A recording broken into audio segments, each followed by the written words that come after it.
This edition of Mac Voices is brought to you by Squarespace. Everything you need to create an exceptional website. For a free trial and 10% off your first purchase on new accounts, go to squarespace.com/MacVoices and use the discount code MacVoices12. That's MacVoices12. Welcome to the Mac Jury on Mac Voices. This is the Talk of the Mac community. I'm Chuck Joyner. Folks, we have yet another gift panel. These have been working out. We've gotten a lot of positive response. Instead of me just trying to pick out products that I like, invite some friends in to talk about what they like, we had a much richer set of picks and a much more diverse set of picks and sometimes a little crazier set of picks. So I don't quite know what to make of this panel and what they'll come up with. So we shall see together. So let me go around and introduce who's here this time. First up, Mr. Mark Fuccio. Mark, it's great to have you back, and thanks for putting on your Santa's hat. Thank you, Chuck. This is always one of my favorite shows. I think we'll have a great discussion. So where are you calling home right now, or what are you doing at the moment? I'm in the Bay Area. I'm in San Jose, California. So I know in the pre-show talk there was some, couple of the folks here have snow where they are, but we just have a sunny day and a little bit of rain last night. So boo-hoo, boo-hoo, it's California winter. People want to contact me, they can find me on Twitter. It's at Mark Fuccio, MarkFuccio, all one word, lowercase. And I've been here many times before, so I'm sure a lot of your guests know what I do and the sort of things I like to talk about. Okay, great. Well, it's good to have you, as always. Next up, a gentleman we haven't talked to for a while. I had one of his compatriots on an earlier one of these panels, Mr. John Welch. John, it's great to have you back. Thanks for being here.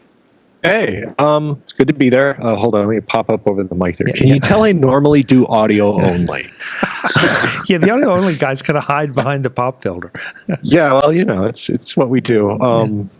But yeah, no, it's fun and like Mark, I'm not dealing with a lot of snow. Florida not traditionally being a snow state. We have all the weird, none of the snow. It's supposed to get colder later on. I might actually have to stop wearing shorts. That's a shame, John. That's a real shame. It really is. I had to wear shoes a couple of days ago. It was brutal. Absolutely brutal. So I always hesitate just a little bit to introduce you as an angry Mac bastard, because if they aren't familiar with the show, folks can take the wrong meaning out of that. Yeah, I can see that. Yeah, the podcast I'm associated with, Angry Mac Bastards, is just that. Initially started as a goof, and for some reason, Lord, 4 years later, almost, we're still chugging away. It's, about what the title suggests. There's not a lot of subtlety there. You can find us online, Angry Mac Bastard on Twitter, Angry Mac Bastards on app.net. They gave us our S. Yay. And I'm Binky, BYNKII on either service. Great. You ever think there'll be a happy Mac Bastards? We've thought about doing that every once in a while as a goof, or proper Mac gentleman. There's kind of a lot. The problem is we think about it, and then for an April Fool's joke, and then sometime in June we're like, wow, we should have done that. We're so professional. Go set your diary right now to remind you. Yeah, no, we have to start planning it pretty much about now. Yeah, that's true. Well, also here, new to the Mac Jury, is Mr. Jim Tanous of Tech Review. Jim, it's great to have you, and I should mention you're a fellow Pennsylvanian, so we can kind of relate on the weather situation. Yes, sir. I'm up in Erie, Pennsylvania, although we don't have too much snow yet. I guess that's coming later this week. But yeah, it's great to finally, everybody on all these networks, they're all from California, New York City. So we're, good small town Pennsylvania guys. And I run Tech Review. That's my day job, TEKREVUE.com, and kind of I'm not Apple exclusive, but definitely Apple focused. The company has a special place in my heart, so I like to keep up with the news there. And you're right, this is my first time here on the Mac Jury. You had a Mac Voices episode when I launched Tech Review earlier this year, which was wonderful, and it's great to be back. Yeah, it's good to have you. I know we talked about getting you on a couple times, but you were having some some just cable delivery issues that we weren't quite sure the video would hold up. But now you've got the full speed and are here, and the picture looks great. So we're doing good. Great. Glad to hear it. Yeah. So, guys, we're starting to get a little bit short on time when it comes to Christmas shopping by the time that this will be released. So I think the folks are starting to look for something maybe unique or different. They've probably burned out on sort of the standard gifts. So you guys to the rescue. What can I say? Jim, how about if we let you start out, just because this is your first time here, and I want to make sure at least your first pick doesn't get picked off by one of the other two. Well, I appreciate that. Thank you. And I apologize if this is something else somebody has, but this is a product I think that I recently found that really could be a special gift for somebody, especially if they've got lots of mobile devices. And this is the Anker Astro 3 portable battery charger. Now, these are nothing new. There's portable battery chargers from all different companies. And basically, they give you an external brick that has USB ports or standard AC outlets, and it allows you to charge your devices on the go. The thing I like about this one is that it's relatively inexpensive. It's about $50 the last time I checked. It's got a huge capacity. It's 12,000 milliamp hours. And it's got 3 USB ports on it for charging your iPhone, your e-reader, other tablets. And one of those ports is a 2.1 amp port designed to charge an iPad. Because usually when you get these things, they don't provide the amperage for an iPad, so it trickle charges, takes all day. With this guy, it gives you a full charge for the iPad in the normal charging time. Now, you're not going to get as many charges out of that with the iPad, but you still get, I think, 1 or 2 full iPad charges in addition to the standard charge you come with. And then with your iPhone and iPod Touch, you get up to 6 additional charges.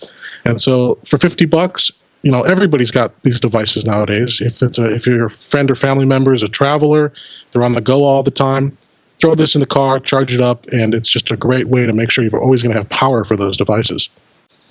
This said from one of the 2 people on the show that is facing snow and possible power outages.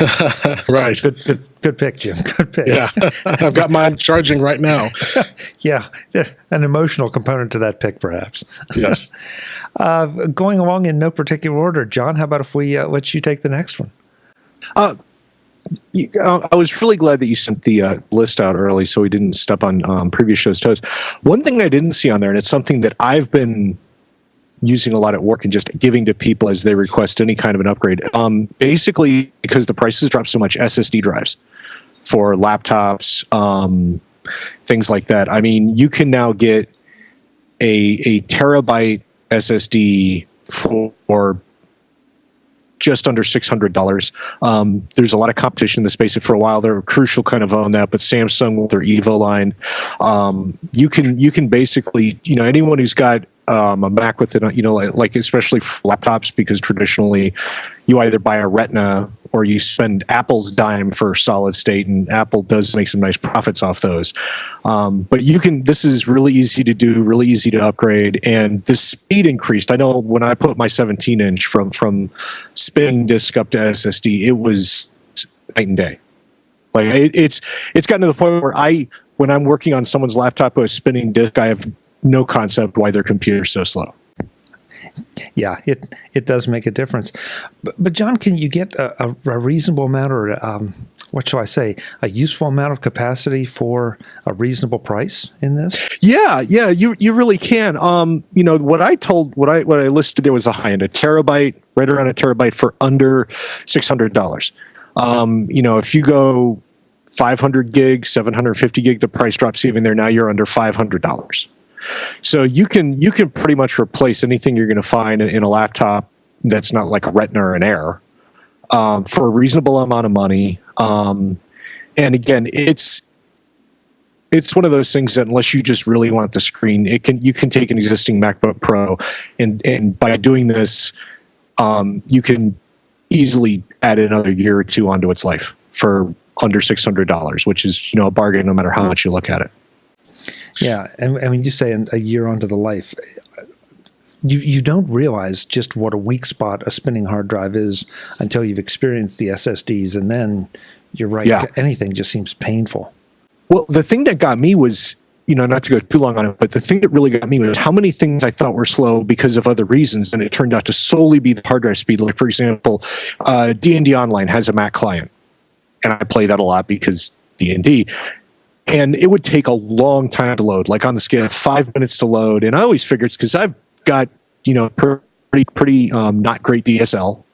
And I always figured it was a network issue. It's an MMO. There's a lot of network traffic. I had assumed it was a network issue because it made sense until I got the SSD and it loaded in about 45 seconds.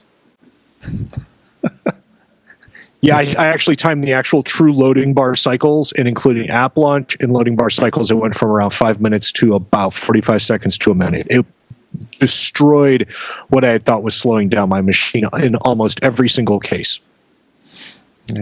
I think we'll just leave it there, because that if 5 minutes down to 45 seconds doesn't tell you how fast the SSDs are, you're never going to get it. You're never going to get it. Good pick. Good pick. If I could mention, I'm sorry. One of my picks, which I'll skip now, was the 120 gigabyte Evo Samsung 840 Evo drive. So if you're not wanting to spend as much, like $500, $600 for a gift, for $100, the current price on Amazon is $100 for the 120 gig. And if you pair that might not be enough for most people if the laptop's the primary machine. But if you pair that with a traditional hard drive, either external or in your optical bay using one of those converters, that's a great, $100. I mean, it's a lot of money, but that's easily a gift for a good friend or somebody who doesn't have one, and that's much more doable. So there's products at all price ranges, and if you don't have an SSD, as you said, John, you got to get one.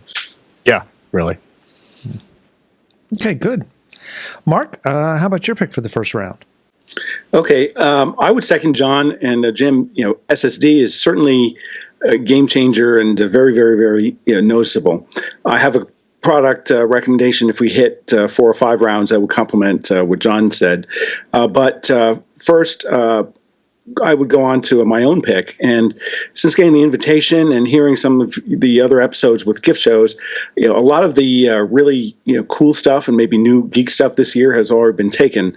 So I put on a slightly different thinking cap, trying to figure out what would somebody who's a listener to the show like to give to one of their family members, and other things that may not be particularly tech focused. So that's what I've thought through, and that's kind of a recurring theme that I have throughout this show. The first one is a book, and good news is it's available at Amazon, and you can ship it in either both paper, Dead Tree edition or, EPUB edition. And the book is called How Dogs Love Us. And it's written by neuroscience, a brain researcher named Greg Burns. And in it, he tells a story about his family and how they've had and lost different dogs. And he tells how he had, one of the new replacements, and was just wondering what is going on in the dog when he's staring back. And everyone who has dogs knows, they give you these really soulful looks. So the doctor was interested about what is the dog actually thinking, and are they, sentient? Do they respond the same way that humans do? So, he set about, setting his lab up to do a number of experiments. He's a researcher using so-called, functional MRI, so it's brain imaging, so people can see what parts of the brain are used. He's done a lot in reward and addiction research. And in the book, he tells this fascinating story about how he and some others, trained a dog, to be still, trained the dog to walk into the MRI chamber, trained the dog not to be distracted by all the noise and everything else, and how they're actually able to start to do, some imaging and figure out, how the dog responds, and indicating that, there is some other activity. It's not just pattern response, but there is some sort of, thinking or sentient activity. So the book is about, $18 or $20 for an ebook. That's how I read it on the iPad. It's really a very compelling story. So I would recommend it as something to give to some of the dog lovers in your life. It's really very interesting, and it's a very quick read. Once you pick it up, I found it was really hard to put it down. So that would be my first pick. I never really thought about it, Mark, but I guess there are dog geeks, aren't there? There may be. I'm sure there are. Yeah, and now, Chuck, you got to hold off on publishing the show because I think I'm going to get that for my father-in-law. Yeah. That sounds really interesting. Yeah. How Dogs Love Us by Greg Burns at Amazon. Great. Thank you. Well, I'm going to get my first pick right out of the way. And it's an obvious pick, but it's funny. Nobody has really talked about it. I'm going to tell you to buy your loved one a Macintosh. I don't care what Macintosh, any Macintosh. All right. And if you'll understand, if you listen to the show and a few episodes back, you can listen to me talk to Ted Landau about a recent experience I had setting up a brand new PC that was, shall we say, frustrating. It really made me kind of back off, appreciate what we have in the Apple community and in the Macintosh, and why you just absolutely don't want Windows unless you are willing to invest a huge amount of time, or unless it's absolutely mission critical for compatibility reasons. So I don't care, whether it's a Mac Pro at the high end or the lowliest little MacBook Air or a Mac Mini. Go Macintosh, please. You will not regret it. And you can always run Windows on your Mac. If you do need those apps that are compatible, you can virtualize Windows, or you can use Boot Camp. Great point. And that doing that will just give you enough taste of Windows probably to scare you away. But yes, I know that you can go and buy really, really cheap PC hardware.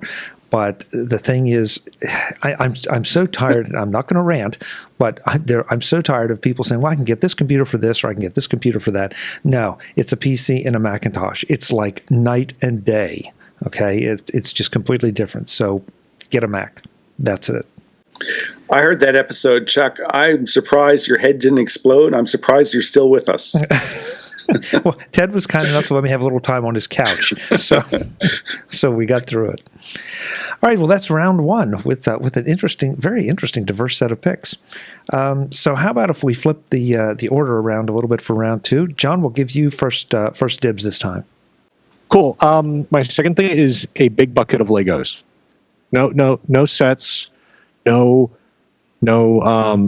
anything. Just the biggest bucket of random Legos you can find and give them to someone. The age doesn't matter. Because I mean, I've played with some of the sets and it's really nice. You can build stuff a lot easier, but at the same time, there's something about an undifferentiated mass of Legos in front of you that you just start unconsciously fiddling with, and there's no guides, there's nothing else there. It's just whatever you happen to come up with, you make out of bricks, and maybe it falls apart and you throw it away and you throw it back in the bucket, and maybe you put it on your shelf later, and maybe you go all out like the people who make the giant models of the Empire State Building, or if you've ever been to Toronto for a long time in the CN Tower, they had a scale model of the CN Tower in the CN Tower made out of Legos, and it was something like 50 feet high. That's not a kit, and no, don't get me wrong, I'm not bagging on the kits. I don't think the kits are bad. I think they're very awesome. My son had a B-Wing kit, which is my favorite Star Wars ship, and it was really awesome. But there's something about doing it all yourself without anyone telling you, plug this brick into that brick, and now this pivot goes into there, and you just kind of build it, and eventually it kind of looks like what's in your head, and that's awesome. And it's especially for a lot of people who spend a lot of time with the only thing their hands are doing is typing. It's a chance to kind of exercise parts of your brain that you might not. And it's kind of relaxing in a sense. I enjoy the heck out of just putting stuff to, I don't have to use tools. I don't have to care about what I make. It's not going to be permanent. It's just, I'm fiddling with it for a couple of hours, and then I put it back in the bucket, and it's all good. I love that pick. I love that. That's great.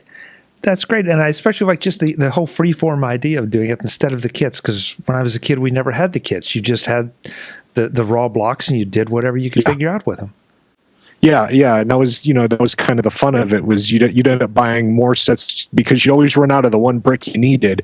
And so you ended up with like 3.5 sets. Yeah. But you were trying to build like a B-52 or a Porsche or something, and that was the only way you could do it. So Yep. And here's a pro tip for the parents out there whose kids love to spread the Legos all over the floor to look for those pieces. Get an old blanket or an old sheet, even better, and then put the Legos on that. And then when it's time to clean it up, you just pull them all right up in the sheet and instant cleanup. No 10,000 piece pickup. So. Oh my God! Yeah. Yeah, there's no pain greater than stepping barefoot on a Lego piece. I was just going to say nails, stingrays. I don't care what it is. There's nothing that a little 2-point Lego brick can do to your foot. Nothing worse than that. It lights you right up. I think everybody here has had Lego experience, apparently. Oh yeah. Mark, any horror stories or good stories about Legos? Oh, I remember, like John was saying, as a kid building, if you follow their patterns, you're always a couple short, which is incitement to go and buy another kit. But if you make stuff on your own, it may not look as good, but you have a lot more fun. Yeah. Great, really, really great pick, John. Mark, how about your second round pick?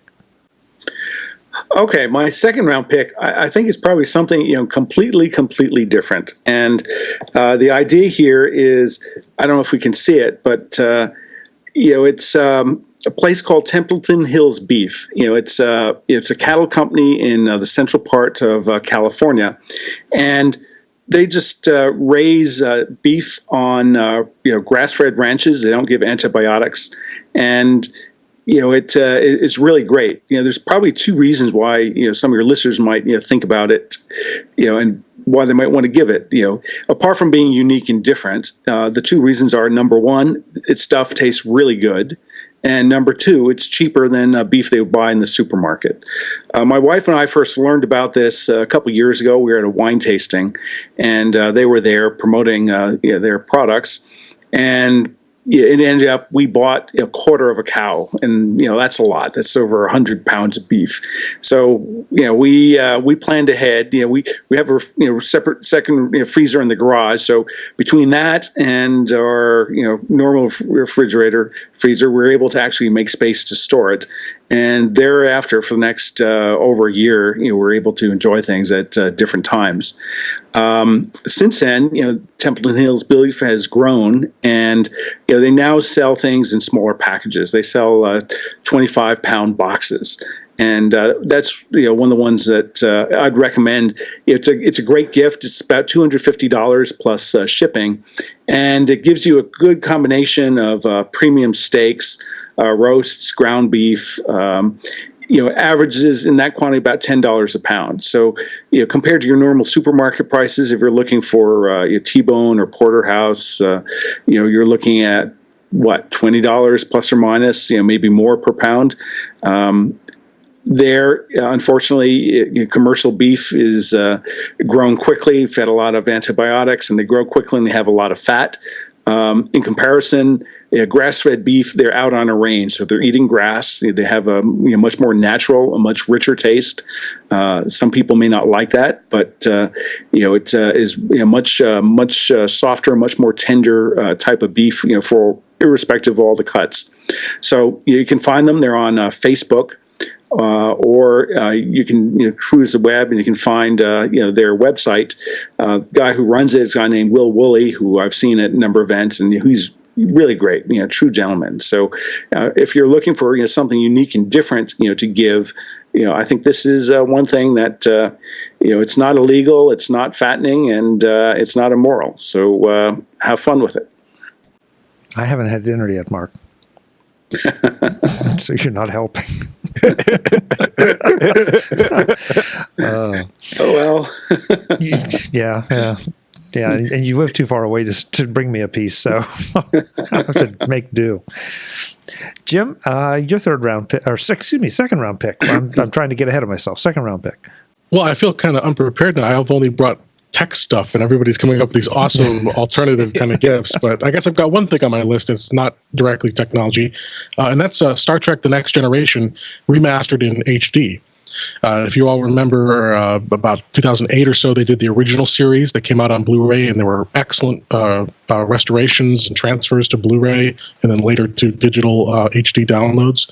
And for the last about 18 months or so, they've been doing The Next Generation. They're up to about season 5. And these, if you've got a Star Trek fan in the family, these are excellent gifts. If they're a really big fan, they probably already have these. But if you got somebody who just kind of enjoyed the series, or if you're introducing the series to someone for the first time, this is the way to go. Beautiful transfer. CBS did a great job on the special effects. They had all the film negatives. They scanned them, cleaned them up. New 7.1 lossless surround sounds, and they look fantastic. You can get them two ways. You can get them on Blu-ray, and the sets run between $50 and $90 street prices. The newer ones are a little cheaper to get them moving, and then the earlier seasons are a little more expensive. Or you can get them in iTunes. iTunes runs a few seasons behind. I think they're only up to season 3 in HD on iTunes, but they're $60 or so for the digital download. So they're just a great way to watch that series. One of the best television shows of any kind, in my opinion, and great actors, great storylines, and just a great gift for anybody who likes to relive that, or like I said, reintroduce or to introduce somebody younger to that show for the first time. So I have something as a free compliment to that. It's a podcast. It's called Mission Log Podcast, done by John Champion and Ken Ray. And they've set about basically their mission. For each episode, they do it once a week, and they watch one episode of Star Trek, starting at the beginning, working all the way through. So they have lifelong employment for at least the next decade. And they investigate the story and the messages and the production, and whether it's to your point, Jim, whether the episode is a good way to introduce somebody who's new, has not seen, or doesn't appreciate Star Trek. So it's free. It's in iTunes, or you can see it on their website, Mission Log Podcast. And I agree with that. I'm a fan too. And if memory serves, I think that they're going to be wrapping up season 3 here pretty quickly. They'll be marching through the animated series and then getting into the next generation in the not too distant future. So yeah. And it's a great time now to sort of get up to speed with how they do what they do, because it's very entertaining. It's very insightful. Frankly, it's made me go back and look at some of the original Star Trek series through a whole different lens. So the thing I'm waiting for is because I'm the Star Trek heretic, is Deep Space Nine. There's nothing heretical about that. Okay. That was a great show too. Absolutely. You would be surprised how many people Deep Space Nine is kind of like the weird forgotten one in a lot of ways. There's a lot of people out there when you're like, no, I was actually more of a Deep Space Nine fan, and they give you that, oh my God, look, it's like I loved Avery Brooks. I mean, he was fantastic in that. He punched Q right in the gob. How can you not like a show where finally someone did what everyone wanted to do and just punch him right in the damn mouth? It's like, yes. Yeah. Although I will say that I've been following these restorations, and I heard that there's some doubt about Voyager and Deep Space Nine because all the special effects were mastered at standard definition resolutions. They were megs of tape, and in the Next Generation, only some of the effects they were overlaid over film, and so they're saying that it would be a much more expensive project to remaster those, and that Paramount is waiting, or CBS that is waiting for basically to see how well these things sell. So if you want to see Deep Space Nine, you want to see Voyager, go out and buy the Next Generation sets. That'll convince these studios to keep this project up. There you go. Yeah. Yeah, and that would be a real tragedy, because in a lot of ways I think DS9 had at least as good a storylines as the Next Generation. It's just the Next Generation came on first, or second, I guess, in the chronology. But yeah, well, it was such a unique thing. I think a lot of people have said the advantage Deep Space Nine had is by the time it started, Roddenberry had kind of just pulled back a little bit, and so they could. He was a great dude and a really brilliant dude, but he had very definite ideas of what Star Trek was allowed to be and what it wasn't be. And when he wasn't there, you got some of the better, darker storylines, some of the moral squishiness in Deep Space Nine that I think Next Gen would have been great for in the longer story arcs and things like that. But Gene had the way that the Great Bird of the Galaxy has the way things are going to work, and so There was that limitation. Deep Space Nine got to play in some areas that a lot of the other series didn't. And you finally get some of the space battles you've been longing for like 3 different seasons. Yeah, they definitely won in the space battle area. Yeah. Interesting pick. Okay, so mine for the second round, I'm going to try to show it, and then of course I'll have a graphic up. But this is a pistol grip for your camera. or for your video camera. And I'm always kind of interested in helping people shoot better video. And probably better still pictures actually too. It's got a threaded screw there that you can put into what you would normally mount on a tripod base, and that's all it does. It gives you a nice handle, and this is great, especially for point and shoots. I know they advertise it for DSLRs, to help steady the camera and all that, but I'm more interested in. Sorry, there's a little piece to it that's rattling.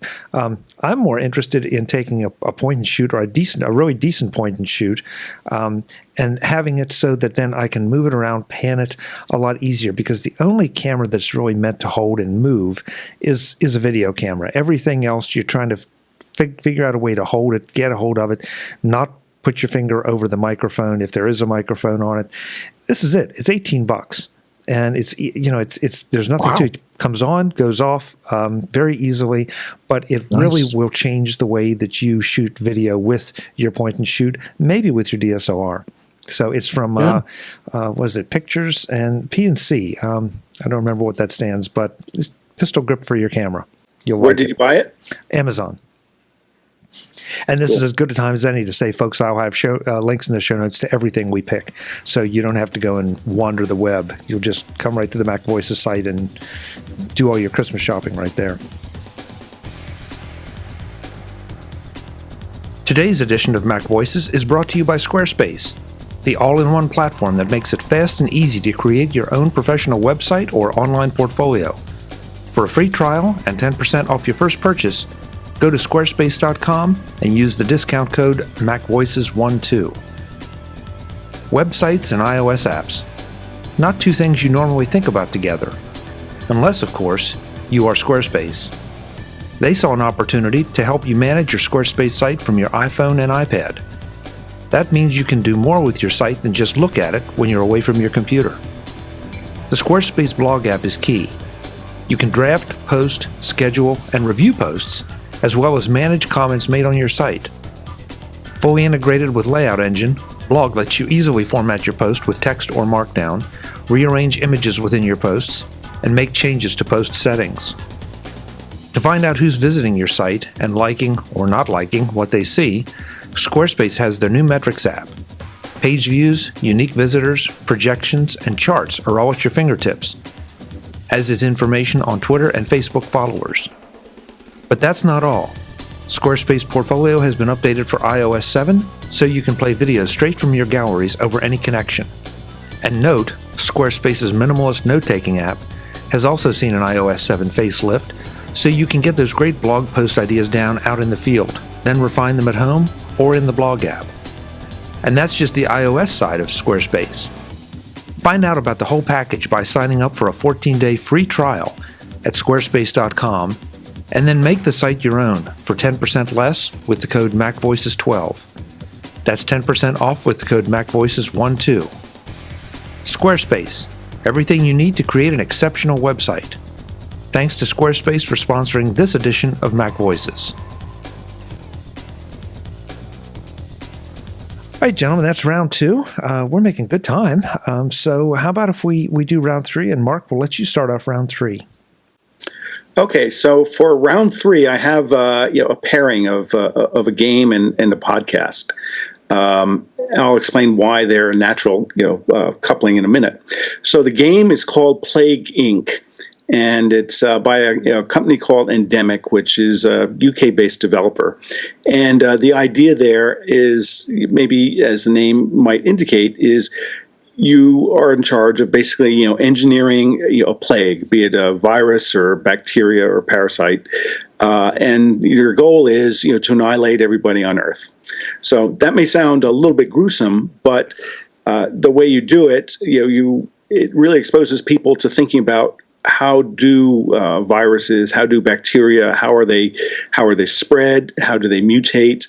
How do governments counter try to develop cures, and it's set basically as a simulator. If you look at it, you basically see a map of the world, and you start out. You select the country where you want to emanate from, and then as it spreads and gets more effectivity, you get bonus points or DNA points, so that you can either increase its virulence or you can add different ways of transmission. For instance, maybe in a hot climate or cold climate, through birds, through other animals, through water.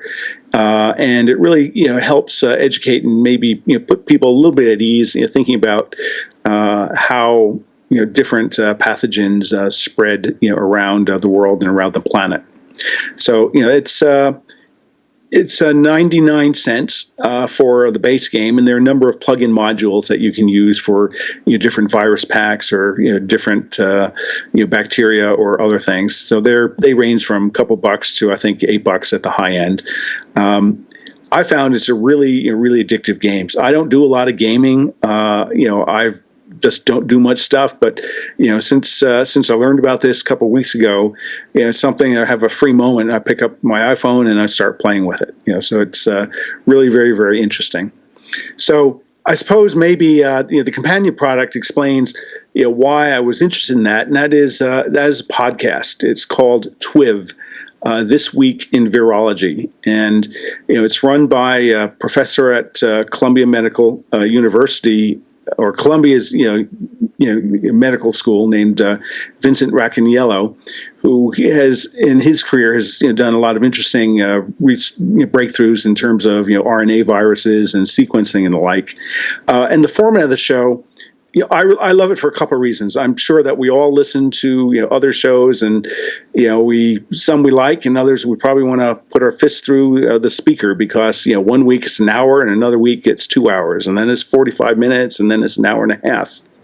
TWIV, their focus is talking about different virus related research projects. So they're constantly having a mix of new research which they present in an accessible way. So it really is stimulating to think about how these tiny little nucleotides that we can't see, what they do, and how they interact with our body, as well as they do a number of road trips where they're traveling around and they're visiting other researchers and other labs. So overall, it is a really, really great thing. Sort of the coupling is, having listened to the TWIV This Week in Virology podcast for a couple of years, probably going on almost 4 years now.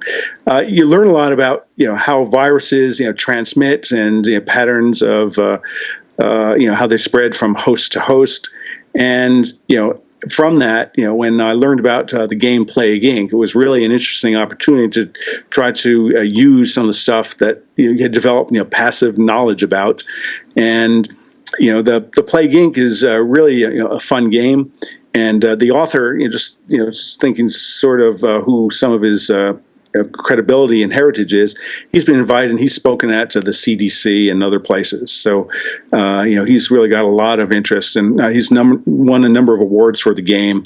And so I'm promoting here because I think some listeners might be interested in both the game and the podcast, as well as by doing this ensures that he'll stick around and be able to come out with hopefully other and different exciting games. That's different, Mark. I didn't know you had that dark side to your personality. Well, I'm going to say that in terms of Plague Inc., my wife and my son both play the heck out of that game. Like, you would not believe, and the cry I hear from both of them always is, "Damn you, Madagascar!" Because the way the game's set up, for some reason, no matter what you're doing, Madagascar's reaction to everything is to close off the entire island to the rest of the world, and so infecting Madagascar becomes really hard. And it's really tricky. And there's a couple of other countries like that, and just the things that you have to go through to win, from what I've seen, are just.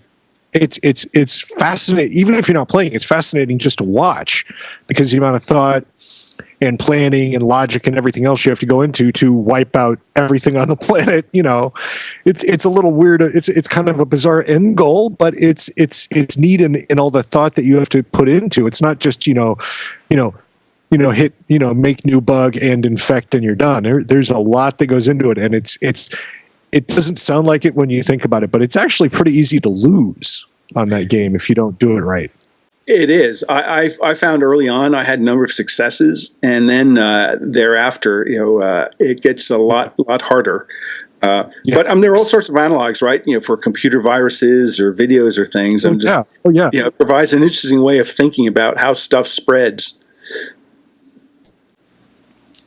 I don't even know what to say. I've got to go try it. 99 cents, low entry price. Yeah. Well, and you start washing your hands a lot better after playing that game.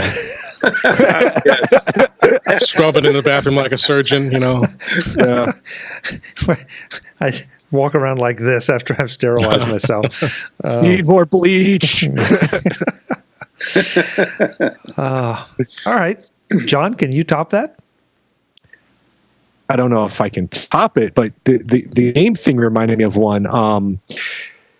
They just released a new version, Baldur's Gate and Baldur's Gate 2 Extended Edition.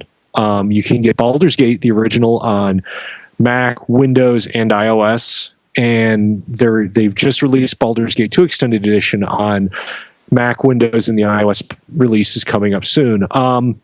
Neither of these are new games. BioWare did the original Baldur's Gate back in the mid-90s. Baldur's Gate 2 came out in 99, 2000.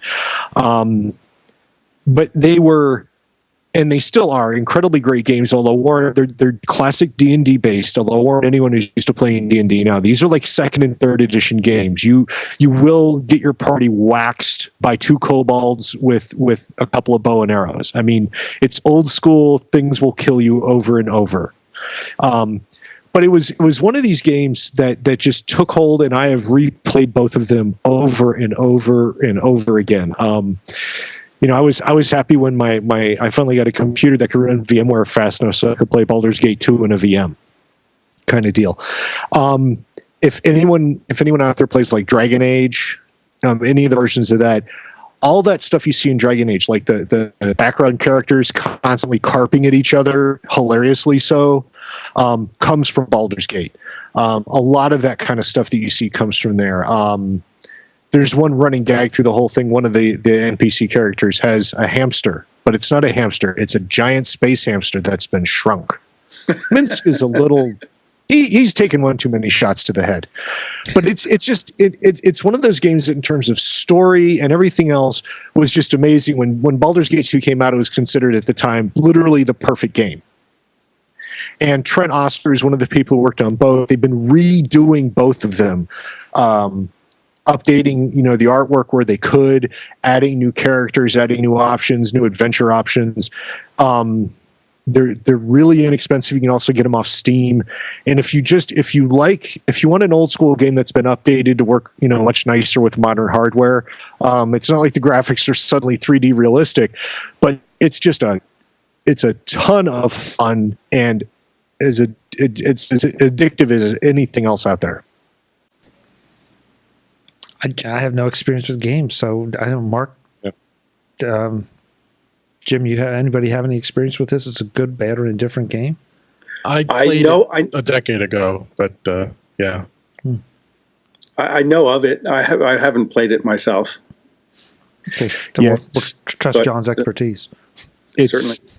Yeah, it's like I said, it's just one of those ones, and it's one of the few games where you can actually where they did friendly fire really well and things like that. There's a lot of... It's one of those ones that encourages you to poke because there's a lot of really bad jokes. There's a lot of really funny hidden jokes in it, that kind of thing. So, right. So it sounds like there's a lot of intrinsic value there. It's not just first person shoot 'em up. Oh yeah. No, it's not a first person at all. It's an isometric view, which is nice. You get to see the whole thing. But like, there's parts where they're doing classic plays from you walk by 2 characters on the street and you're reenacting classic plays, Shakespeare, that kind of thing, just at random. And there's no reason for it, but you just sit there watching the dialogue going, well, okay then. Cool. Okay. Jim, Mark and John have shown us the dark side of their personalities on this show. Do you have a dark side, or are you a bit more angelic? Well, I don't know. You're gonna have to judge me on this. So, we all love Apple. We all love the iPad, and everybody's focused on these multifunction tablets: the iPad, the Kindle Fire. but I guess, and like I said, you could consider me to the dark side here, but when I'm an avid reader, and when I read, I like to read on my Kindle e-ink, Kindle Paperwhite. And I think that's overlooked nowadays by all these tablets. And the tablets are great e-readers. I mean, don't get me wrong, iBooks is a great platform, and if you're a Barnes & Noble customer or an Amazon customer, they've got the apps on all the platforms. But I still think a dedicated e-reader is still a great gift for someone who's going to read a lot. The e-ink screen is easier on the eyes. As light as like the iPad mini is, these are even lighter. The battery life lasts for weeks. And it's just a really portable, great way to read. And even more important than that, I think there's a philosophical point to all this, which is we're constantly inundated with all kinds of stimuli.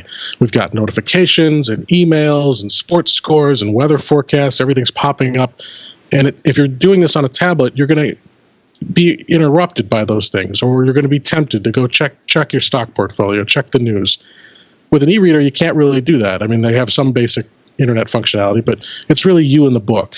And so you take your Kindle, your Paperwhite, curl up with a cup of tea and your blanket and get into a really great novel or get into a history book, and it's just you and the text. And I think that's a relationship that it's important to maintain and important to keep separated from all these other wonderful but sometimes distracting products and gadgets. And so the Paperwhite, it's $120.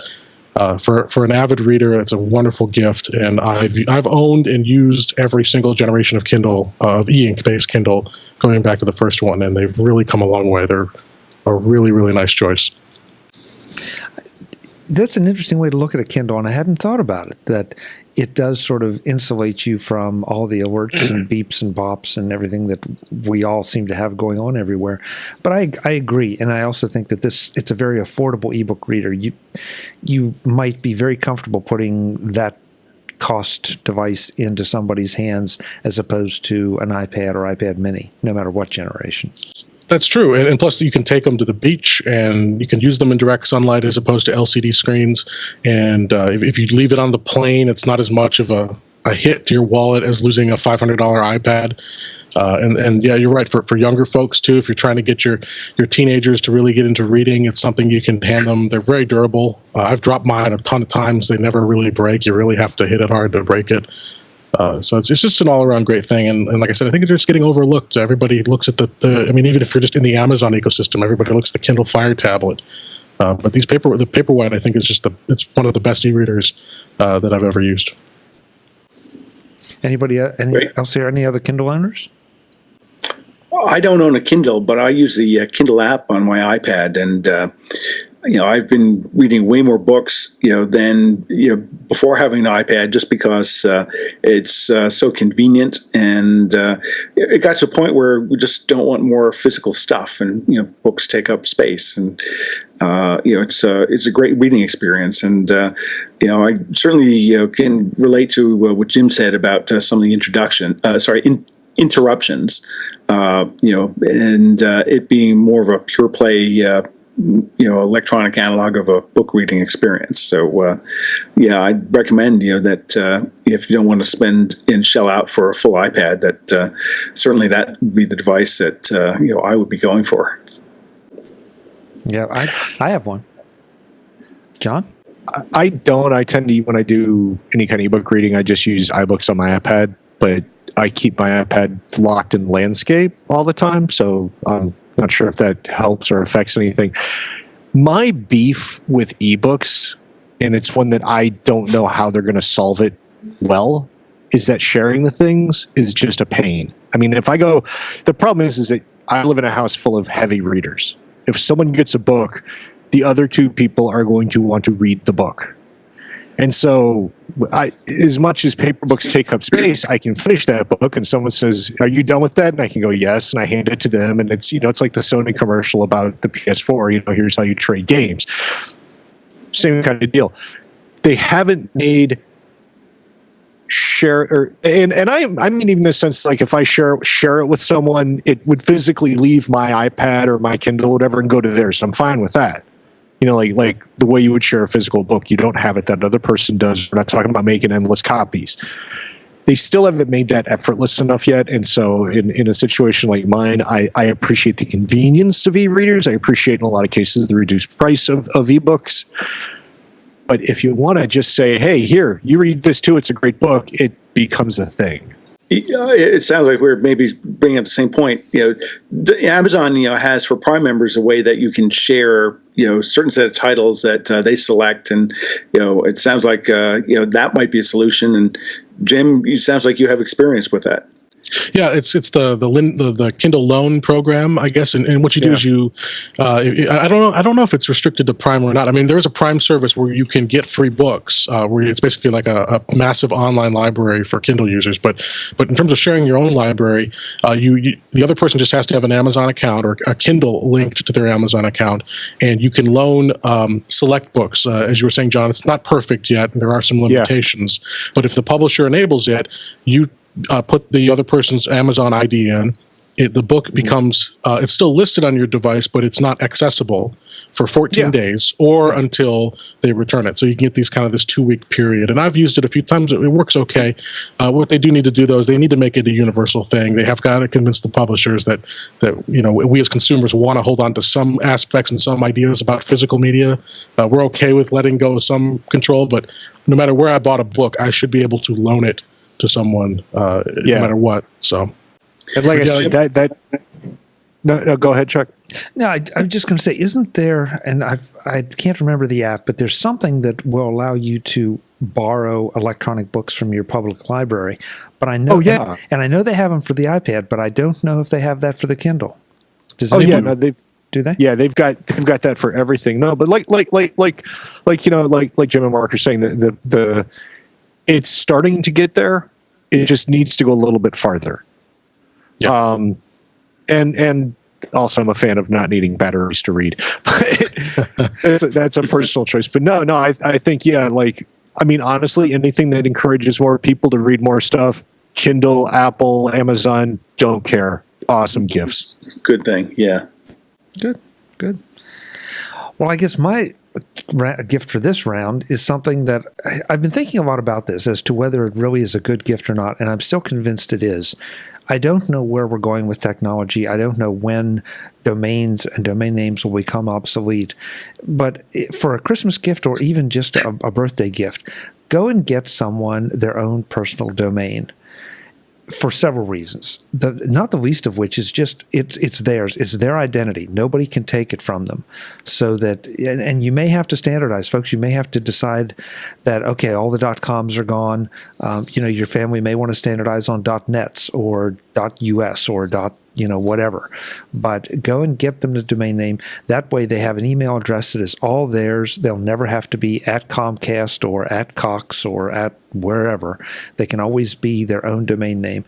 They may not use it for years, or if the parents are tech savvy, they may go ahead and set something up and, subscribe the kid to, college prep courses.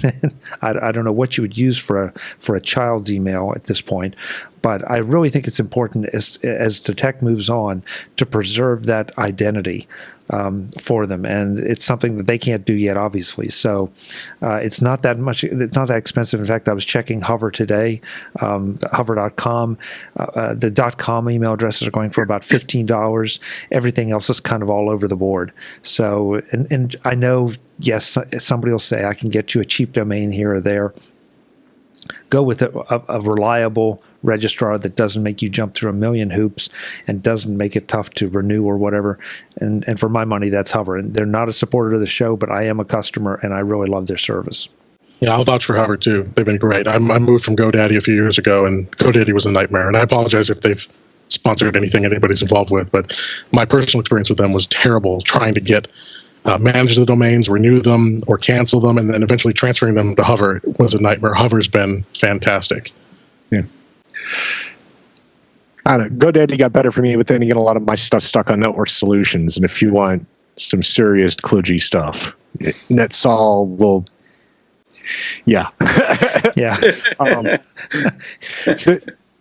Fun one is some of the names you can get if you go shopping outside the U.S. Like for Iceland, for some reason, their country domain is .is, so you can have a lot of fun with something .is. So, yeah, Chuck is that kind of thing. I mean, it's You can have some goofy fun with it. I guess the thing is it doesn't have to be necessarily a serious thing either. If you come up with, if you know someone likes something, and you can come up with a fun little pun of a domain name, that's also kind of a cool way to do it too. Is just give them that domain name that's some goofy little pun thing, and let them have fun with it. Yeah, and the great thing too, I think, is that it doesn't. You can always move it off of Hover if you want to. Oh yeah, but you can also take that domain and you can host it wherever you want. So you can host it on Service A with WordPress. You can host it over on Squarespace. You can host it anywhere you want. Put anything you want on it for the kid. Please don't embarrass the kid by putting in ridiculous childish photos that are going to embarrass them by the time they hit the age 13. But, there are plenty of things that could be put there for them that, could become part of their identity later, or at least an archive for them. Yeah. Just getting the domain nailed down. So, I haven't had, well, actually I've used Network Solutions years ago. I've used GoDaddy. Recently I've been using another company, a large web hosting company. I do nothing with them except host domains because they have, good prices and good renewals. And I have other web hosting companies that we use, and that's really great. Except I keep getting these calls about every 9 months, offering me free packages for stuff, and I have to border on being a jerk by telling them no, I don't need it, I don't want it. Even though it's free, I'm not going to look at it. What else can I do to help you today? Thank you very much. Goodbye.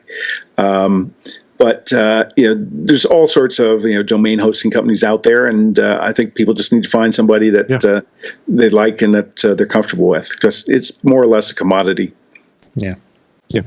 Although I was going to say that honestly, I think one of the best parts about being a parent is that collection of really embarrassing photographs that you can use to torment your children with well into adulthood. Be careful nowadays. You'll get yeah, you gotta be careful nowadays. But I'm just saying that picture of them, doing that really stupid thing that they think that everyone's forgotten about, that can be pretty awesome to bring up at just the right time. Yeah. John's dark side comes to the fore again. Yes. Just remember, John, one of these days, and hopefully long off from now, but one of these days, your child is going to have to make a decision on what to do with you, and you're no longer going to make that decision for yourself. I've already been warned about that one. He's already said, my time will come. My time will come. Yeah. You're dirty and I'm patient. Yes, exactly. That's 3 rounds of 3 really great sets of gifts, guys. I think we still have time for one more round if you're up for it. Cool. Sure. Okay. Sure. Good. So this time, Jim, how about if I let you start? We'll start on my left side of the screen. Okay, so I got to pick one more here. Let's go with, this one's really handy and it's really cheap too, so that's a good gift. And it's not new, but it's the Belkin 3-outlet mini travel surge protector. And I had one of these back in 2008 when I was working for a healthcare company. I was traveling, took 4 flights a week. I was on the road 3 weeks out of the month. These things are amazing. It's a tiny little, and Chuck, you'll have to put a picture up for me because I'm trying to describe it. It's a really short, it's got 3 traditional outlets, and it's got 2 USB ports on the end too. So you can charge a total of 5 things. Now those USB ports, unlike my first pick, the Anchor, they're not going to provide the amperage to do anything beyond a trickle charge for a full-size iPad. But then you can just plug the iPad adapter into one of the open outlets. But you can get your iPhone, your iPod, your laptop, pretty much anything. And if you've got a family member or a friend who's traveling a lot or going to conferences, these are a lifesaver. It's not as bulky as a full-size charger or a full-size surge protector, but it fits in your bag and can really save your bacon. If you get to the hotel, you get to the conference room, there's only one outlet and you got multiple things to charge. And the best part about it is the part that plugs into the wall is on a 360-degree swivel. So you know how sometimes if big bricks are plugged in, you can't really coordinate getting them all to fit. With this, you can turn the long end of the charger any way you need to fit it in. It swivels in, it locks in, and it's a great gift. And it's, last I checked on Amazon, $20. So if you've got somebody traveling, this was my most used gadget of all time, and you'll become the favorite person of whoever you get this for. Yeah, I think that's really a great idea. I have a similar model, and Yeah, I've used it a lot. For some reason, there's some hotels where they're just not with it, and you have to go in and you have to basically rearrange the furniture and rearrange the electrical system. And the Belkin is a great aid for that. Also, I found it's a great way if you're stuck at an airport, to make new friends, or to maybe declaw that surly person who's guarding his connection to the outlet. This is a way you can plug it in, and other people can plug in and share as well. Yeah, this was on my list too. So you just took it from me, Jim. Oh God, I'm sorry, John. Oh no. Well, the funny thing is too, I was just digging around in my pack because I know I've got it in my pack. It stays there all the time, and I just couldn't pull it out. But I'll have an image up. But yeah, you're absolutely right. It's not big. You throw it in the pack and forget it until you need it, and then it's like, oh boy, it saves your bacon. Yeah. Yeah, great pick. John, your last pick for this year, 2013. Yeah, I'm gonna go back tech for a second. This is something that I use a lot, and anyone who finds themselves helping people do things like put in new hard drives for anything, whether it's a new hard drive in their PS3, in their Mac, in whatever. You can get the normal kind of cases, but you have to take those apart and you put the drive in, then you do the transfer, then you take it out of the case, you have to take it apart. There's a lot of taking apart in this. And so I have to do this a lot in my job. And I found this, it's I'm not sure how well we can see it. It's the Black X from Thermaltake. What makes this interesting as a case is that it doesn't enclose anything. There's a SATA port in there, and you basically just stick the drive in, and it's got a USB cable, and you plug it in, you do your thing, and when you're done, you unmount the drive, turn this off, pull it out, and you're ready to go. So it's more like a temporary dock when you have to do a lot of copies and stuff. It's under $50 if you want to go to the outrageous price of $60. I'm looking here on Best Buy at the moment. They have one that'll hold 2 drives at the same time. So if you've got to, do copies of things for whatever reason, this is hugely convenient. And because of the way that the SATA port is placed, you can do laptop drives and full, 3/4-inch drives with equal ease. It's absolutely effortless. Even have a little button on the front that helps pop the drive off the plug if you're worried about pulling out the wrong way. And in my cases, I replace spinning disk drives with solid state. This just makes it's so much easier. I'm not playing with screws or little fasteners or delicate cases that will have to come apart at the last second. And weighs about half a pound, quarter of a pound. It's got some solidity to it, so you're not likely to accidentally knock it around too much. Yeah, that's a great pick, John. And they're so convenient, and they're so convenient maybe for long-term storage. You throw something on that drive, pack it away in a case, and take it to the safe deposit box or whatever, without having to take a hard drive enclosure apart and pull it out. Right. Let's just stick it in, pop it out. It's great. Yeah. You buy the drive, you take it out of the static bag, you put it in there, do like a one-time backup, put it back in the box in the static bag and all that. So it's as safe as it's going to be when you bought it. And then you take it to someone else's house, you take it to a safe deposit box, whatever. Congratulations, there's a dead simple offsite backup that you really don't have to think about. Yeah. Back in my days with Apple, we called them the toaster. Yeah. Exactly. Oh yeah, it is like a toaster. Yep. Yeah. Good pick. Good practical pick. Yeah. Mark, fourth round. Okay, so I have something, for the storage geek in your life, and it's this thing. It's from iFixit. It's basically their Mac Mini dual hard drive kit. So you get a set of screwdrivers and tools with it, and more importantly, you get a second little cable harness so that you can take apart your Mac Mini. And you might want to use this, for replacing that slow spinning Rust drive with a fast SSD. And the reason you want, the second SATA cable is you might want to use that spinning Rust drive for additional backup storage, or maybe you want to put in another SSD drive and run it in a really super fast RAID 0 configuration.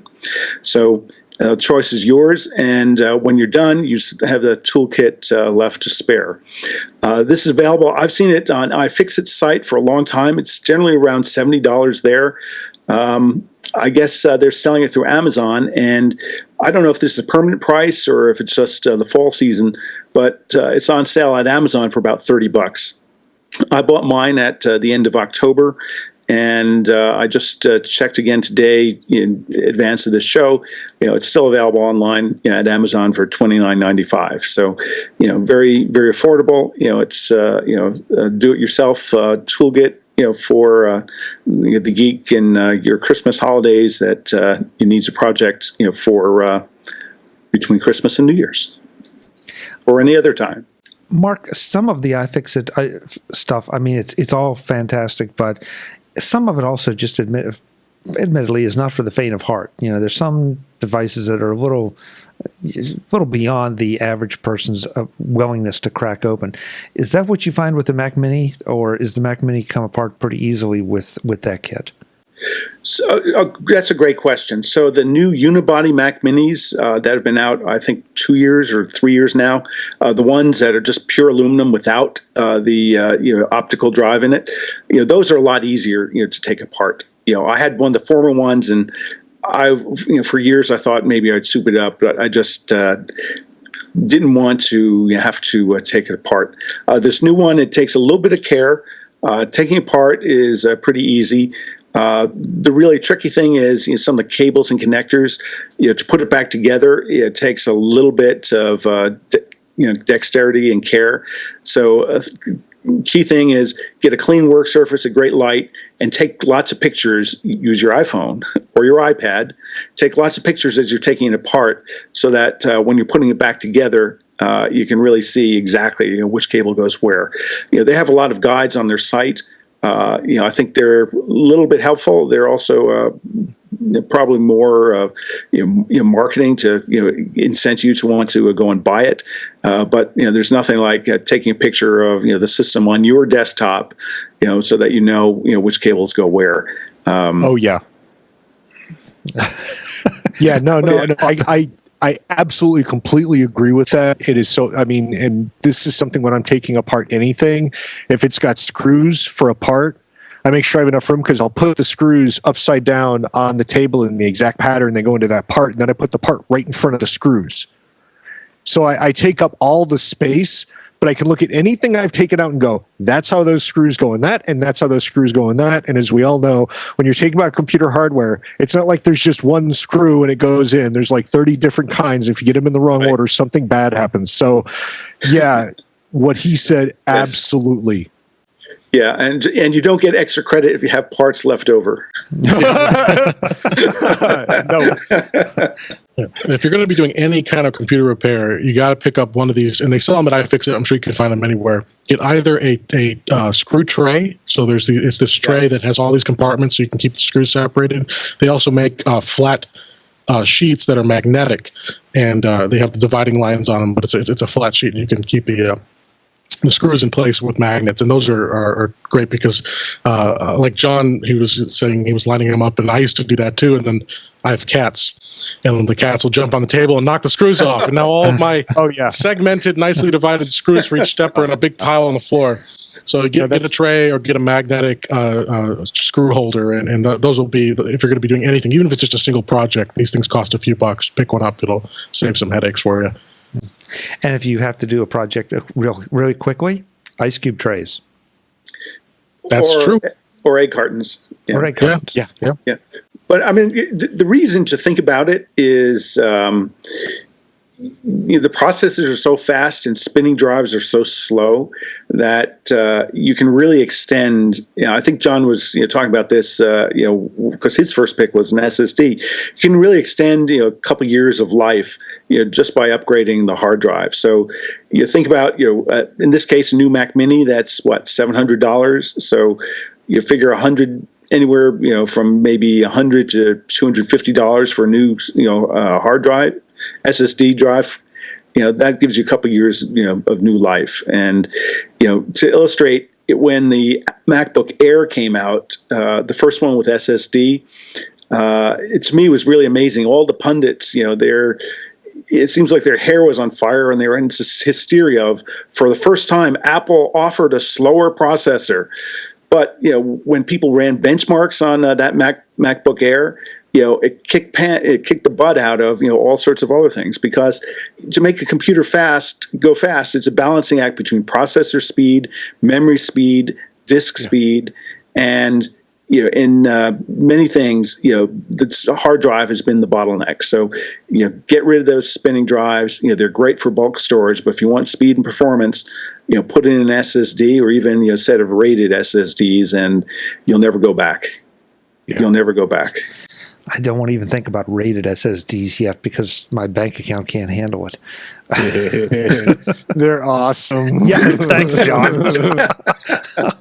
Oh, that's not what I wanted to hear. I'm sure they are.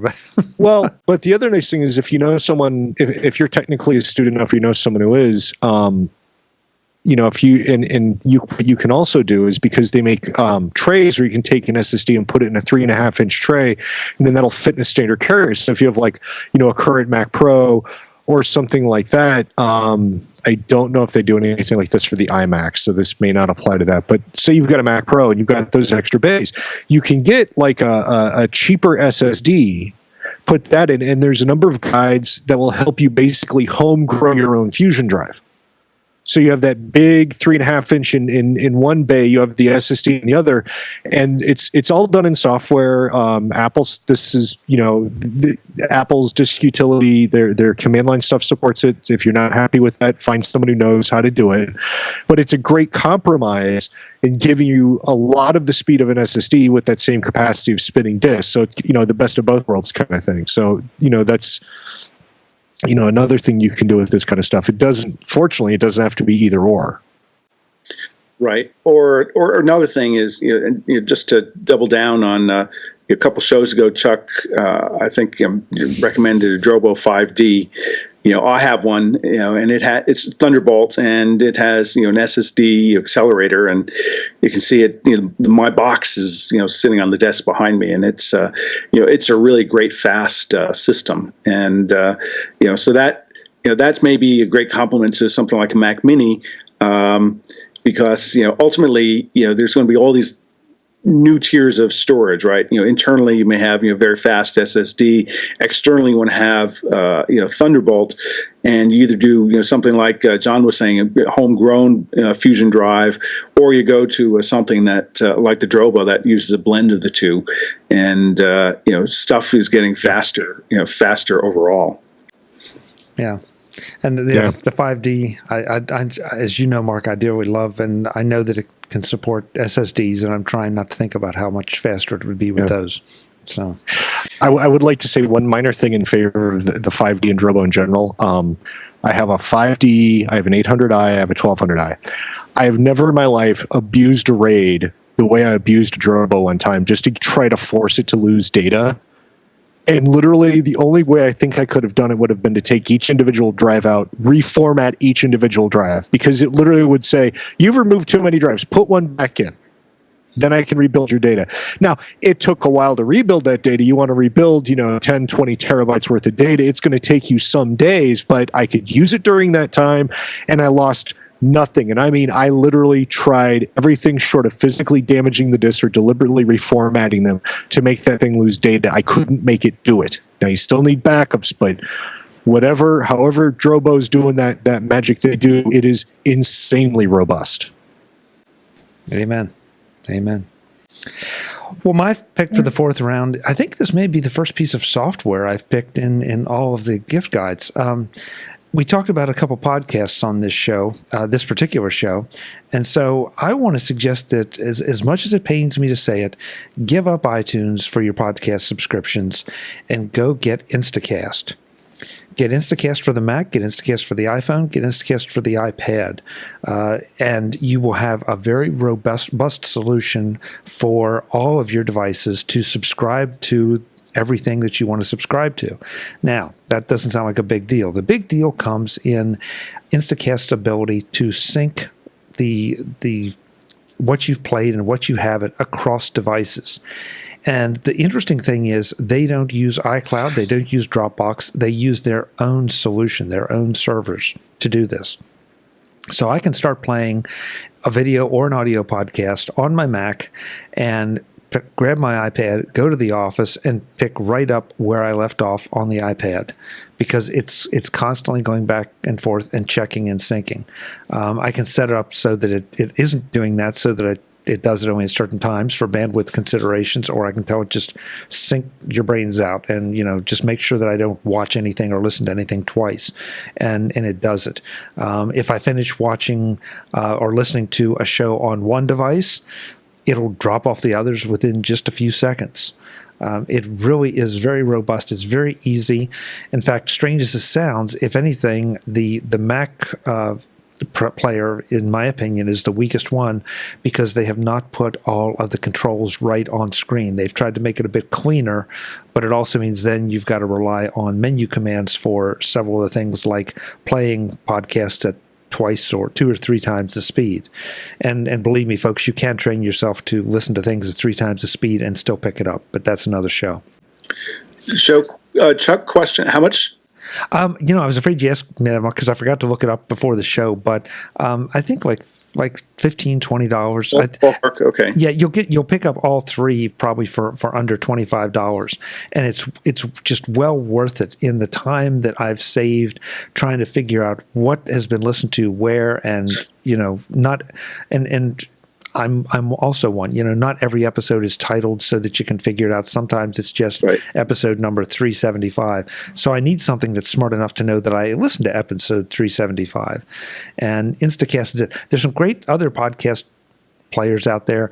iTunes claims to have fixed some of the problems they were having. Frankly, in my experience, it's not all fixed yet. And I finally just gave up, and I could not be happier with Instacast. So go get it on all your devices, and you'll be able to consume more podcasts easier, faster, and get a lot more fun out of them. And that includes the Virology podcast. That includes the John, I'm sorry, what was the other one you said? Mission Log Podcast. The Mission Log Podcast, and all of that. So, yeah, I think you'll be very, very happy with it. Question: will it import from iTunes or your current player, or do you have to re-enter all your subscriptions from scratch? No, you can export and import your subscription list. No problem. Cool. No problem. It won't import or export the shows so that you have 20 episodes downloaded but not yet listened to. It won't do that, but it'll take lists and pull them in. Great. Yeah. Great. Yeah. Well, gentlemen, this has been very interesting. It's very enlightening. We found a few things out about a couple of you that maybe we'd rather not know. I'm not sure. But I want to thank you all. Yeah. Little editorial move there by Mr. Welch for the audio listeners. Jim Tanous, John Welch, Mark Fuccio, thanks for serving on this edition of the Mac Jury. Happy holidays. Same to you. Same to everybody listening. We'll do it again. We'll do it again. Sweet. Folks, again, a quick reminder. Everything will be in the show notes, so you can just go right there and link and jump off and get it for your loved ones, or maybe for yourself. Until the next time, thanks for watching. Visit MacVoices.com for links, show notes, to subscribe, to connect with Chuck on Twitter, app.net, Google+, Facebook, and LinkedIn. Subscribe to our weekly newsletter, the Mac Voices Dispatch, to stay up to date with all the latest Mac Voices news from our front page or at MacVoices.com/newsletter. Advertising and sponsorships handled by Backbeat Media at BackbeatMedia.com.